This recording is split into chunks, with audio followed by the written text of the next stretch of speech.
Alright, so today we're going to be doing 11.2, which is angles and angle measure.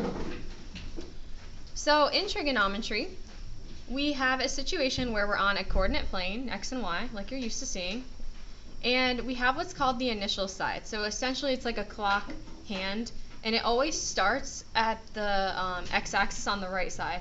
And that angle, like that side, that hand of the clock basically opens up counterclockwise, and that's what we call the terminal side as it opens up. And the reference angle is the angle that exists between the terminal side and the x-axis. So no matter where it lands, it's always the angle between the terminal side and the x-axis. Now, essentially, this initial side can also open up clockwise, and that happens when the degree measure is negative. So one full rotation is known as 360 degrees, which makes sense because a circle has 360 degrees in it. Anything beyond that, you're basically rotating around again, okay? So let's think about it for a second. So if I rotate 360 degrees, 90, 180, 270, 360, I could go around again and land at the same spot, right? And I'd be going 720. So every angle basically has multiple representations that land in the same spot. Infinitely many, in fact. All right. So let's look at the first view just to get an idea. There's really not much calculation to do here, but we're going to just get the logic down between the two situations here. So this is a 75-degree angle. It opens up 75 degrees counterclockwise. Okay, that one's pretty straightforward. As you can see, it's between 0 and 90, which makes sense. 75 is between 0 and 90.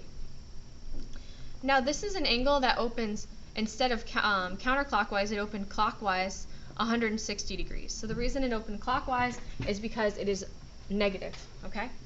Now, what you can also see is if we were to add 360 to this angle, okay, that would give me 200 degrees, correct? If I were to open up 200 degrees clockwise, I mean counterclockwise because it's positive, wouldn't that also land me at the same exact spot? Okay, so that's the idea. We're going to talk about that. It's called a coterminal angle, all right? So keep that in mind as we go into the next lesson. And then this angle opened up basically beyond 360. So it went all 360 degrees around, and then it opened an additional few degrees. So we want to figure out the additional degrees. So to figure that out, we can simply take 430 and subtract 360 from it.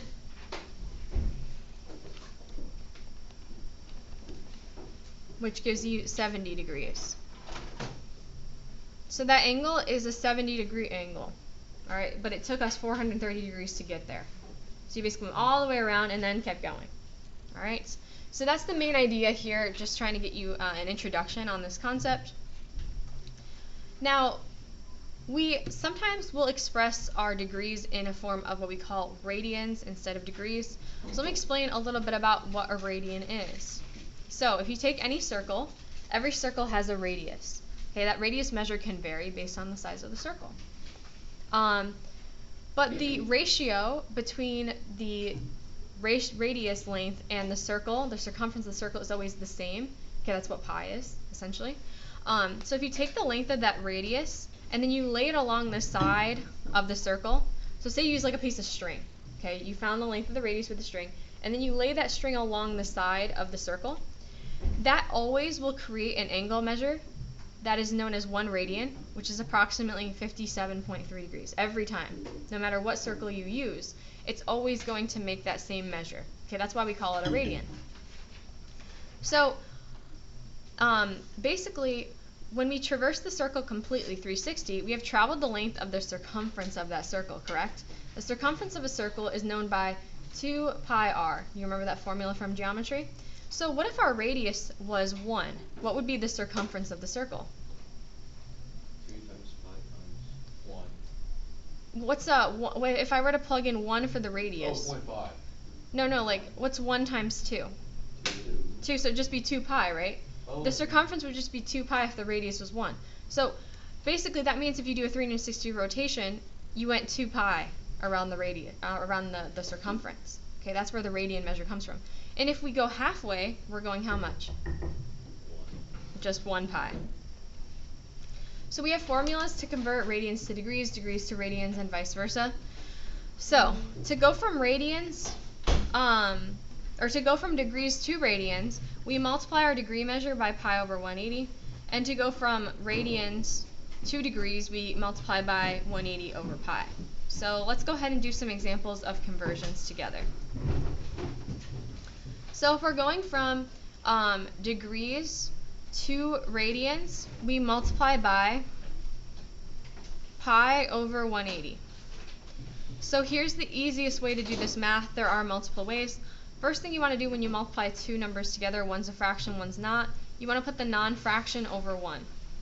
Now you can multiply straight across and get 30 pi over 180 and then reduce that fraction, and that works. But another thing you can do is what we call cross-canceling. So you look at the diagonals. What is both 30 and 180 divisible by? 6. Yes, that's true. We can go even bigger than that. 30. 30. So if I divide 30 by 30, that gives me 1. If I divide 180 by 30, that gives me 6. 6. Now I simply multiply across. 1 times pi is pi. 1 times 6 is 6. That's the measure in radians. Okay? What that means is this basically, 30 degrees is 1/12 of a circle, correct? 6 pi is 1/12 of the area or the circumference of a circle, given the radius is 1. Okay, that's where that relationship comes from, if you care about that. Now, say you want to check your work. You want to verify you did it right. Here's a little trick. Simply replace pi with 180 and divide, or just complete it. So it's the solving. So what's 180 divided by 6? 60. 30. So that's how you can check your work. Just a little trick to check your work. That's all right. All right, same idea here. We're going to multiply by pi over 180. We're going to put this over 1 and cross cancel. These are both divisible by 30. So 150 divided by 30 is 5. 180 divided by 30 is 6. So we multiply across and we get 5 pi over 6. Now to check your work, you could do 5 times 180 divided by 6 and verify that you get 150. And then next, we multiply by pi over 180.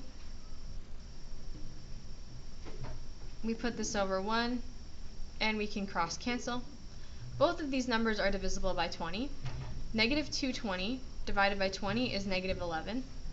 And 180 divided by 20 is 9.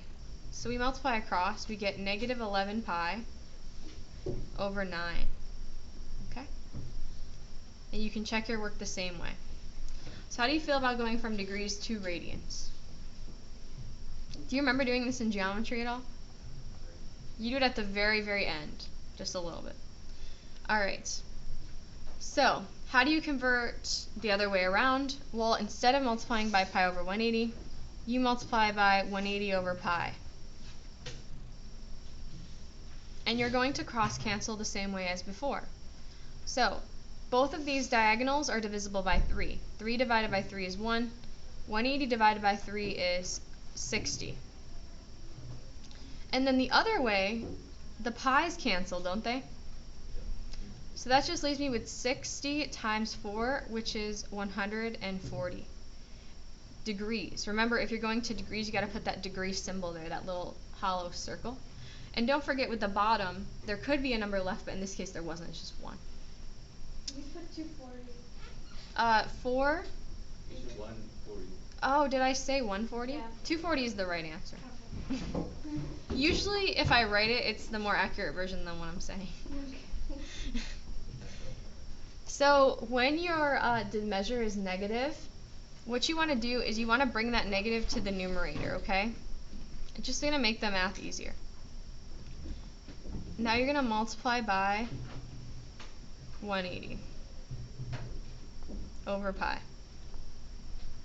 So both 180 and 36 are divisible by 36. So 36 divided by 36 is 1. 180 divided by 36 is 5. And then the pi's on the diagonal are going to cancel out. Negative 5 times 5 is negative 25 degrees. Okay? Do you have any questions? Okay. Now we're going to talk about coterminal angles. So the definition of coterminal angles are angles that land in the same spot, even if their measure is different. So two perfect examples of coterminal angles would be positive 90 degrees and negative 270. So positive 90, you would start at your initial side, and you would open 90 degrees counterclockwise and land on this red line here. Okay, that would be 90 degrees, correct? A 90-degree angle. But additionally, negative 270 would be you open clockwise instead of counterclockwise, and you open 90, 180, 270, and notice how these two angles meet at the same spot regardless of them being different. That's what a coterminal angle is. Now every single angle has infinitely many coterminal angles, and let me explain why that is. If I have an angle of 45 degrees, I could get there by just opening up to 45, but additionally I could get there by going all the way around 360, then opening up to 45. I could open up 360 twice, all the way around, then get a 45. I could rotate around that circle 100 times and then go additional 45, and that's still going to give me the same angle measure. There's also infinitely many negative ones, meaning I could go counterclockwise and do the same exact thing. So the main idea you need to understand here is that there are infinitely many of both those scenarios. So we're going to find like one or two of each, but that doesn't mean that's the whole entire list. So the easiest way to find coterminal angles is to simply add increments of 360 or pi based on if you're in degrees or radians. So to find a positive, you just take the number and add 360 to it.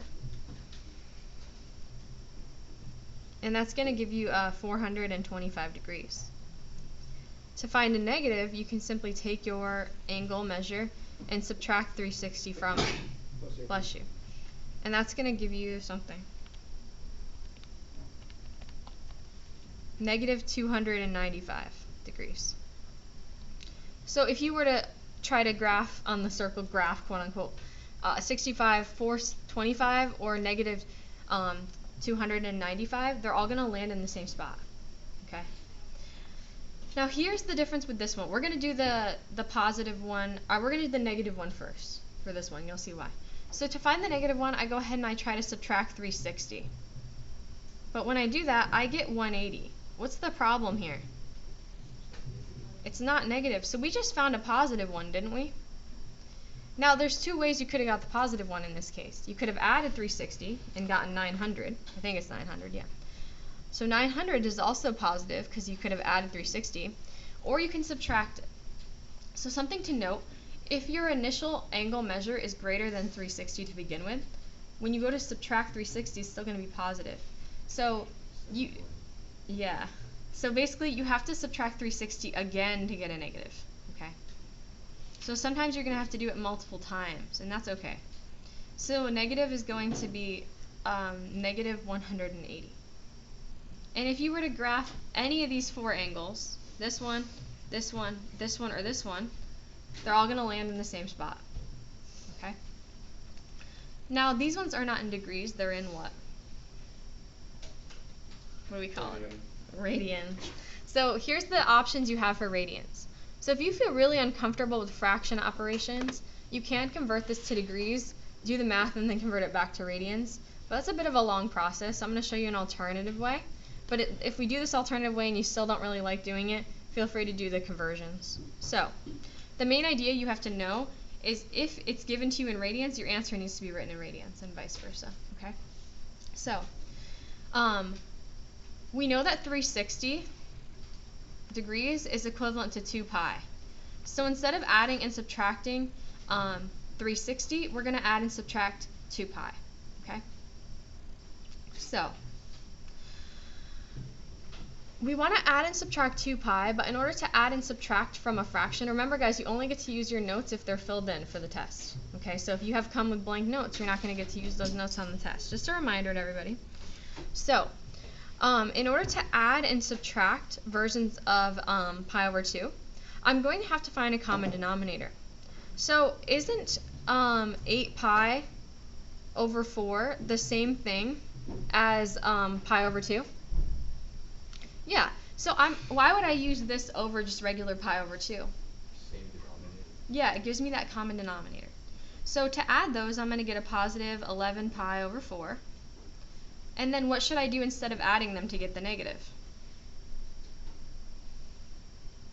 Instead of addition, we're going to do subtraction.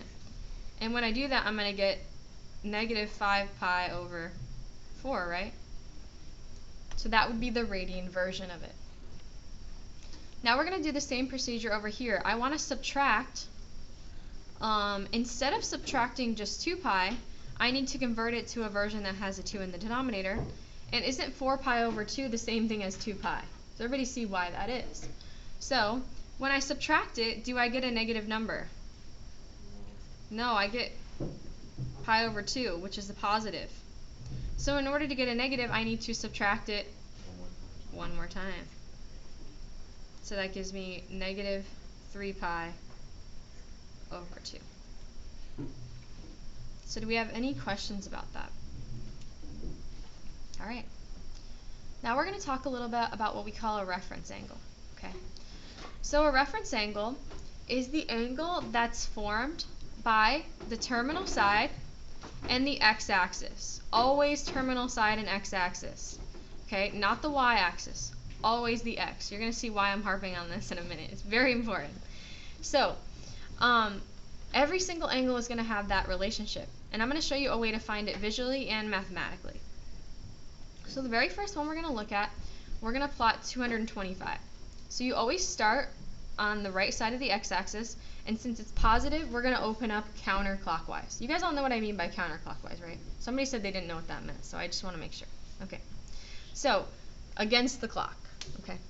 So, we're going to go 90. We're going to go 180.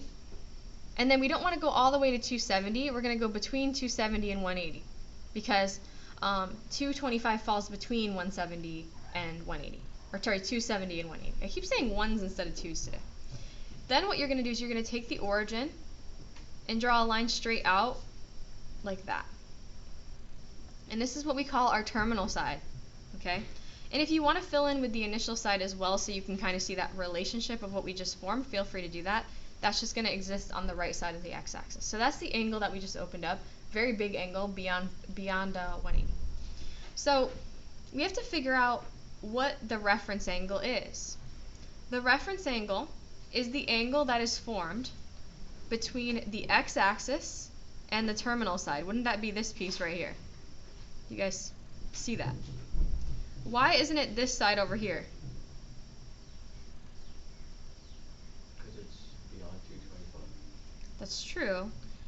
But this is the x-axis and this is the terminal side, right?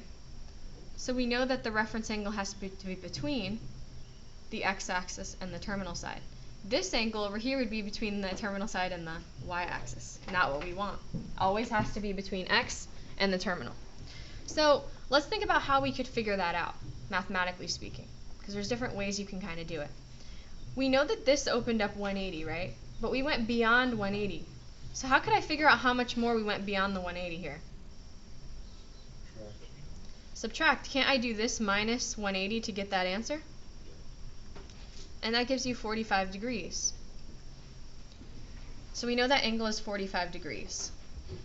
So we're going to rely on our logic today to figure this one out. But eventually you're going to learn like some little tricks and formulas on the next ones. So this one here is negative. So we're not going to go counterclockwise. We're going to go clockwise. So here we start. And then our hand is going to go clockwise. So we go 90, 180, 270. And then we go beyond 270, but we don't go all the way because that would get me back to 360. So then I form my other side. Maybe I should do a different color. Form my other side, my terminal side. Alright, so we have to figure out where my reference angle is. My reference angle is between the x-axis and the terminal side, so doesn't it have to be this piece right here? So do you guys all see why it's this piece and not the other piece? Okay. So let's think about how we can figure that out, mathematically speaking. Any ideas? What's that measure going to be? Very good. We would add 360, right? Because that's going to give me 50. And if you think about it logically, this creates a whole circle. If we were to go all the way around, we know a circle has 360, right? So this piece is the piece that's missing. So if we went 310, the other piece here has to be 50 degrees. Does that make sense to everybody logically how that works? Okay.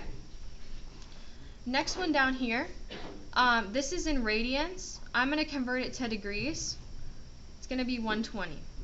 Now, do you guys want to know a little trick about how to go from radians to degrees really quick in your head? Well, you can simply replace pi with 180. So in my head, I just say 2 times 180 over 3. I know that 3 goes into 180 60 times. 2 times 60 is 180, or 120. So that's how you do it really quick. But, yeah, you can also do it by hand the way we had learned on the previous slide. So 120, that's going to start at my terminal side. And it's going to open up clockwise or counterclockwise? Counter, very good. It's going to go about here because we don't quite get to 180. It's going to look like this. Okay, and then our reference angle is going to be between my terminal side and my axis. So don't rely on my picture because I made it a little bit too big, but think about it logically. If we went 120, what must this piece be right here? 60. How did you get that? You did 180 minus your angle measure, right? Technically speaking. Because we know this has to form 180, so if we went 120, it would have to be 60. And then this one here is 315. So I won't get into the conversions because we already learned that, but you can just convert it. So 90, 180, 270, 315. It's more about halfway, so I try to get about halfway. So I started here, I ended here. It's going to be this piece right here between my x-axis and my terminal side. Any idea how we could find that? 45. Because if we went 315 degrees around, okay, this little piece left must be 45 degrees because it has to add up to 360. Does that make sense how we figured that out? All right, good job. So the last thing we're going to talk about today is how we use this to set up triangles, okay? So basically we have our initial side, which is x, and our terminal side, which is r. And then we can create an altitude. You guys remember what altitude is from geometry? You basically just take a point on r, and you create a line that goes straight down and forms a right angle perpendicular with the x-axis. And that's going to form a triangle. So with that triangle, we can actually do the trigonometry that you're used to doing with all the other shapes. So I'll make this a little bigger so you guys can see what's happening. So first and foremost, I'm going to go ahead and label these with adjacent, opposite, hypotenuse. So according to theta, this must be opposite, adjacent, or hypotenuse. This one's adjacent down here. This one's opposite. And this one's the... Good. Does everybody see how I got that? Now, using that relationship, I can figure out what sine, cosine, and tangent are. Okay? So we know that sine is opposite, which is y, over the hypotenuse, which is r. You see how I got that? Now I know that cosine is adjacent over hypotenuse. And then finally, I know tan is opposite over adjacent. So do you see how I got that based on the relationships on the picture? That's just me using SOHCAHTOA. So if you don't remember, it's like this. SOHCAHTOA. You learned this on the last notes, but in case you forgot, that's how I knew what goes over what. So how do I find the reciprocal functions? Flip them. Flip them. Very good.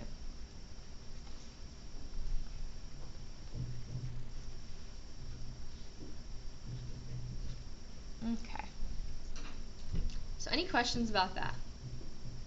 So now we're going to use math. We're going to come up with some numbers and actually find some real relationships here. So I'm going to zoom in a little bit here so you can get a better look. So we have a point. P represents a point that exists in space. Now, when you plot this point, as you can see, we don't have like any grid on this, so you're not going to be exact, and that doesn't actually matter. The only important thing you have to make sure of is that your point is in the right quadrant. So what quadrant is 3, -4 going to fall in? So if I go over to the right 3, down 4, that's going to be in what quadrant? The fourth quadrant. So if you forget your quadrants, it's 1, 2, 3, and 4. So it doesn't matter how far off your point is, it just needs to be in the right quadrant. Once you find that quote-unquote point, you're going to connect a line from the origin to your point. Just like that. Now you have to identify where theta is. Theta is going to be the angle that exists between the x-axis and the terminal side. So it has to be here, right? Everybody see where theta is. Why it's on the top, not on the bottom. Now once you find theta, you're going to form a triangle. Okay, with that, bring a line straight down, form a right triangle. Now, people get sometimes confused, where does my triangle go? I struggle getting the triangle, so let me show you a little tip. It's called the bow tie method.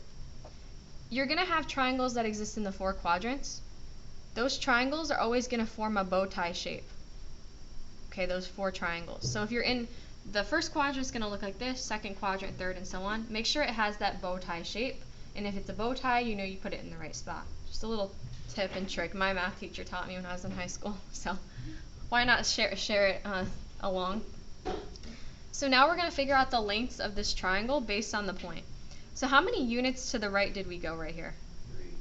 Good. And how many units down did we go? 4. Good. Now I know that we can't have negative direction realistically, but negative in like physics, if it determines direction.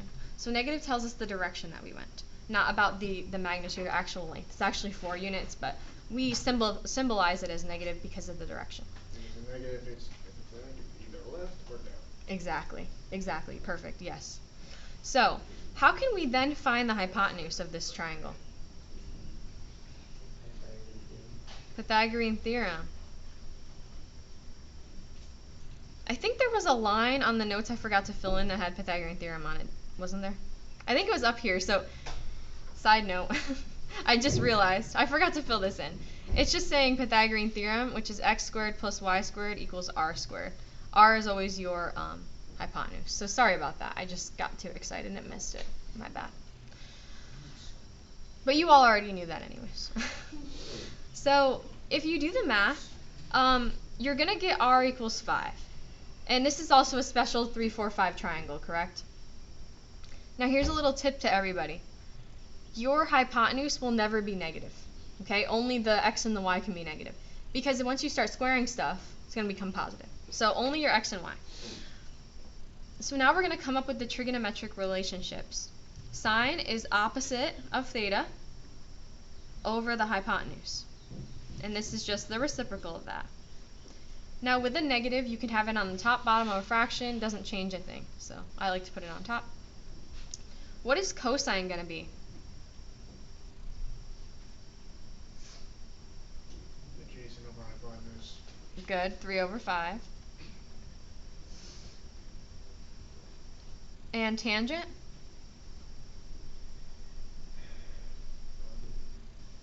Opposite over adjacent. Good. So do you all see where I got those from? And you're wondering, what adjacent to what? Like, I'm using this theta as my reference. So this is obviously opposite. Hypotenuse is always hypotenuse and adjacent. So every single time you do this math, you're going to end up with exactly one of the original trig functions that's positive. You see that? Now, I already knew which one was going to be positive, and I'll explain why that is, but you'll see that one is always positive. So there's a little rule in math. All students take courses, okay? That means that in the first quadrant, everybody's positive. In the second quadrant, just sine is positive. In the third quadrant, tan is positive.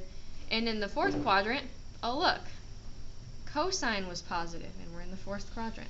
So that's a little rule. We'll talk about that in further notes, but I just want you to keep in mind that works. So here's how you find the reference angle. You ready? You simply take whatever one was positive, and you do the inverse trig function of that fraction, 3 over 5. So whatever one was positive is the one you want to use. And I think it's going to give you like 50 something. Let's see. Yeah, 53.1 degrees. So anybody have any questions about that? Alright, so what I would like everybody to do right now is I want you all to give letter B a try on your own. I'm going to come around and check in with you guys. So go ahead and try B on your own, and then I'll put up the answer in a second.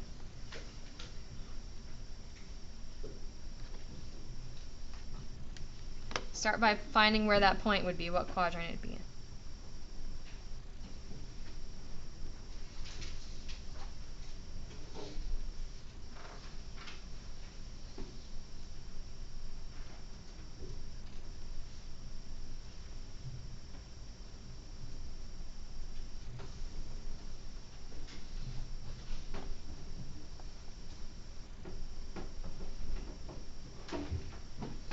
Your answer in this one's going to come out to be a radical. Just leave it as a radical.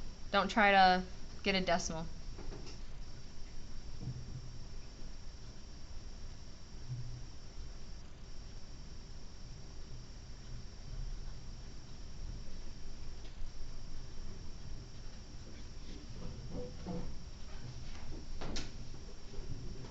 What's up? So for the rounding portion.